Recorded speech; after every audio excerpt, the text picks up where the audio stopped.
Nora नाम की एक लड़की अपने पति जोनोल्ड के साथ अमेरिका में वैलेंटाइन डे मनाने के लिए आई थी। नोरा ने वहां सब कुछ बुक कर रखा था। दिन में हम पिकनिक मनाने पास के जंगल में जाएंगे और शाम को फिर हम वहां की पसंदीदा झील के पास डिनर नाइट करने के लिए जाएंगे। लेकिन नोरा की ये खुशी कुछ देर के लिए ही थी, क्योंकि जैसे ही वो दोनों होटल पर पहुंचे, जोनोल्ड को एकदम से ऑफिस की इमरजेंसी बिजनेस मीटिंग का कॉल आ गया। वो बिजनेस मीटिंग का कॉल अवॉइड नहीं कर सकता था, इसीलिए वो होटल रूम में जाते ही अपना काम करने लग गया। बस इतनी सी बात पर ही नोरा और जोनोल्ड के बीच लड़ाई हो गई, क्योंकि जोनोल्ड पिछले बहुत समय से नोरा के साथ टाइम स्पेंड नहीं कर रहा था। वो बस 24 घंटे बस अपने काम पर ही ध्यान दे रहा था। उस दिन इन दोनों की बहुत ज्यादा लड़ाई हुई। नोरा गुस्से में आकर रूम से बाहर चली जाती है। जोनोल्ड भी अपने काम में लग जाता है। उसका काम पूरा होने के बाद उसका गुस्सा कम हो जाता है। फिर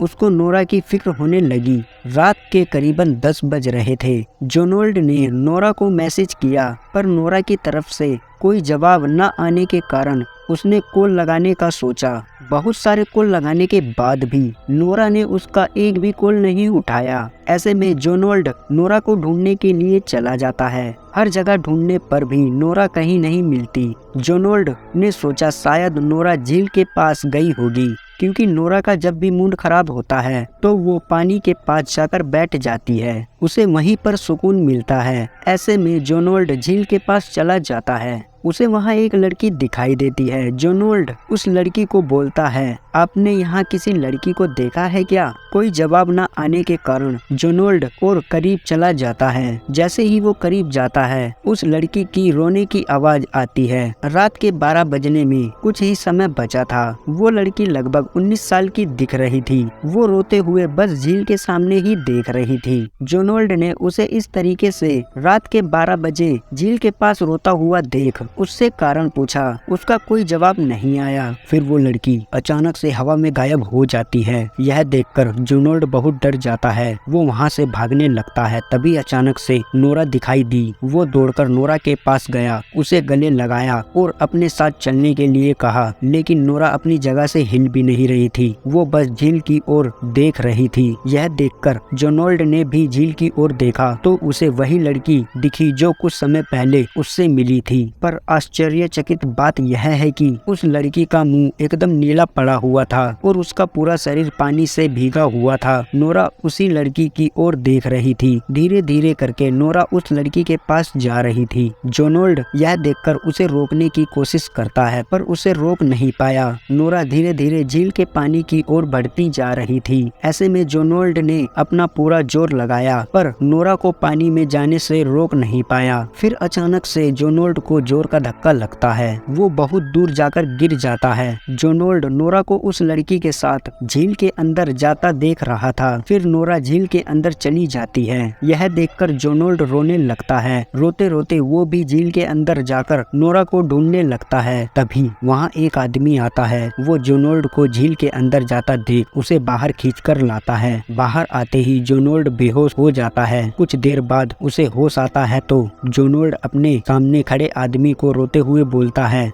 वो लड़की उसके पीछे नोरा भी उस पानी में चली गई थी जो उसके सामने गायब हो गई थी। आखिर वो लड़की कौन थी? उस आदमी ने जोनोल्ड की बात का जवाब देते हुए कहा कि जो लड़की आपको दिखाई दी थी वो मैरी की आत्मा थी। बहुत पहले इसी एरिया में मैरी अपने माता पिता के साथ रहती थी। उसकी उम्र 19 साल की थी। उसे यहाँ के एक जहाजी कप्तान से प्यार हो जाता है। एक दिन वो जहाजी कप्तान लंबे समय के लिए जा रहा था। मैरी को उससे मिलना था, लेकिन मैरी के माता पिता को जहाजी कप्तान बिल्कुल भी पसंद नहीं था। इसलिए मैरी के माता पिता ने मैरी को जाने भी नहीं दिया उससे मिलने। कुछ दिन बाद यह खबर आती है जिस जहाज में जहाजी कप्तान था वो तूफान के कारण डूब गया। मैरी यह खबर सुनकर उससे मिलने के लिए झील के पास जाती है। वो इतने सदमे में आ गई थी कि झील के पास खड़े लोगों पर चिल्लाने और चीखने लगी और वो झील की ओर भाग जाती है। वहाँ जाकर जहाजी कप्तान को याद करती है और उसकी याद में रोती भी रहती है। फिर मैरी उस झील के अंदर कूदकर अपनी जान दे देती है। मैरी की आत्मा इसी झील में अपने प्यार को याद करते हुए रोती है। उस दिन से कोई भी रात को इस झील के पास अकेले नहीं आता है। जो भी अकेले होता है तो मैरी उसे अपने साथ ले जाकर डुबा देती है और उसकी जान ले लेती है। इसलिए कोई भी रात को अकेले इस झील के पास नहीं आता है। उस दिन से जोनाल्ड को हर रात यही पछतावा होता है कि काश उस रात मैं अपना काम छोड़कर अपनी पत्नी नोरा के साथ होता तो आज उसका प्यार जिंदा होता।